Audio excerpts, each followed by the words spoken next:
Hey guys, Toolman Tim here. Today we're going to test out the Viver 12-volt diesel heater. How well does it work? How much fuel does it use? Will it warm up the workshop here? And most importantly, is this diesel air heater a good option for you? Digital readout screen, holes on the bottom for mounting it to plywood or for a van build. Here's your fuel tank on top, 12-volt bare wires on the back. Here's our well-written manual. It's in color. Let me show you. Honestly, not that much comes in the box. Some sort of exhaust pipe, a little bit heavier than your average dryer vent exhaust. Inside, a little exhaust. The muffler piece, muffler, hose clamps. I assume this is to protect your fingies. And then whatever that is, we're gonna assemble it together and we'll see. So we'll give you a look at the inside here. There's 4 clips, 1 on each corner. They're not that bad. And 4, nice heavy duty gas cap. This comes off like that. Then you get a look at the fuel tank there. That's the burner chamber down here, fuel pump, a little bit of miscellaneous electronics. This is the inlet pipe. This is the exhaust pipe. So you can actually put this in a separate area instead of just say sitting in your work area, and you can duct it so that the heat comes into an enclosed area. See that, guys? Nice slot right there to put your screwdriver in to tighten these clamps down. Somebody put some actual thought into this design.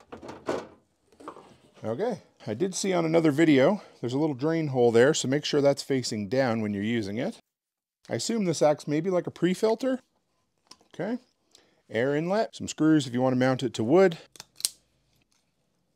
Black, get the black off there. Do one at a time so you don't forget which one.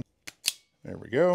Guys ever use these Wagyu connectors? Because I absolutely friggin' love them. Snip this guy off here, and like this. Nice and sturdy connections.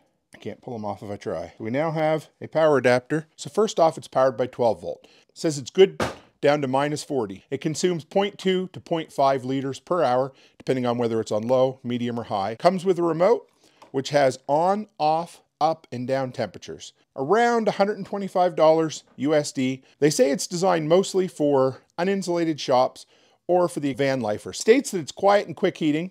I bet you we're going to test that. The fuel tank has a 5 liter or 1.3 gallon capacity. It weighs 18 pounds. It's 15 inches by 11 inches by 13 inches. So we're going to do the completely scientific measurement of using my wife's measuring cup.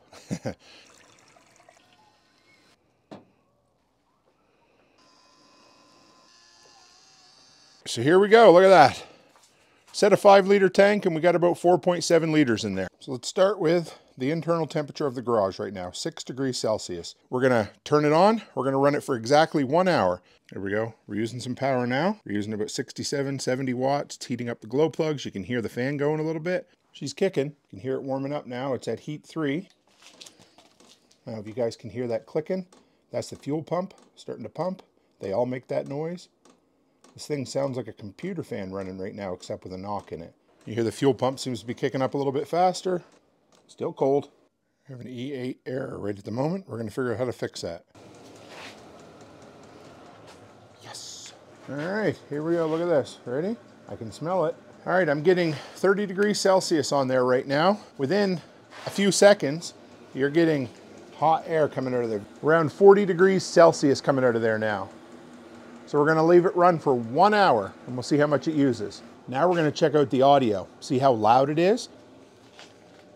The hottest temperature I can get coming out of it is 90 degrees Celsius. We turned it off at exactly 1 hour. We used 16% of the battery. It was noticeably more comfortable coming in here. It brought the temperature up from 6 degrees to 11 degrees Celsius. We're gonna measure how much fuel it actually used. Used about 1/4 of a liter of fuel, not a ½ liter like it said. The setup was pretty straightforward. It took me 5 to 10 minutes and most of that was just figuring out how to loosen up the hose clamps. The first time it started up, it takes a little while for the fuel to get into the pump and then for it to start warming up. I would say maybe 10 minutes tops. I ended up getting an E8 error when I got it started. Cleared almost instantly by resetting the machine. E8 meant it wasn't getting fuel, which really just means the first time you turn it on, it's going to have to pump through the cycle a couple of times to get the fuel and into the burner chamber. It heated up a lot faster than I expected.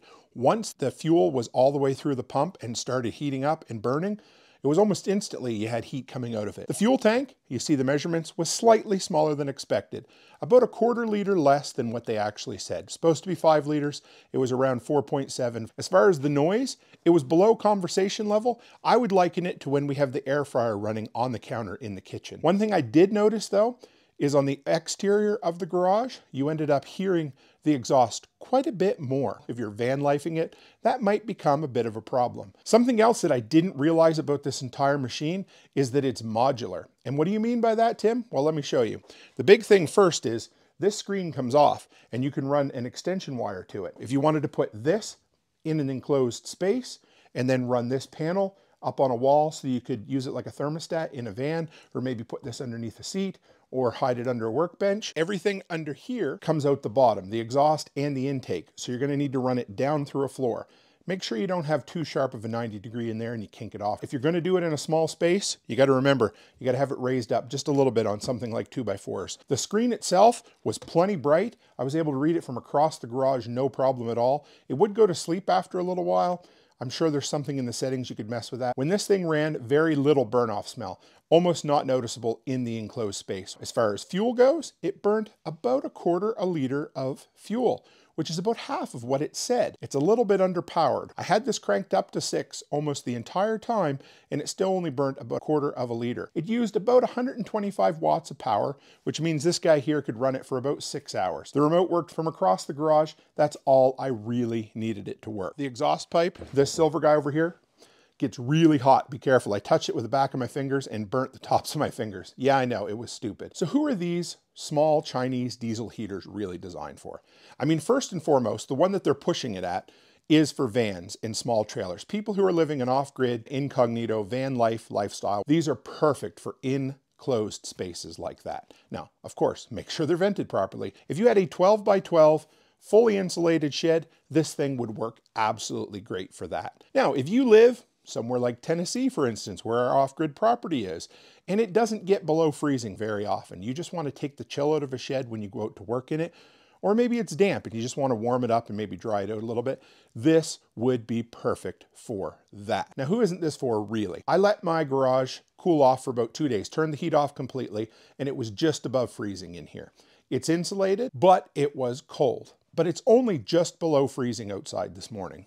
And it struggled to heat it up completely, but it certainly made it warm enough that you could come in here and work. It would beat having no heat whatsoever.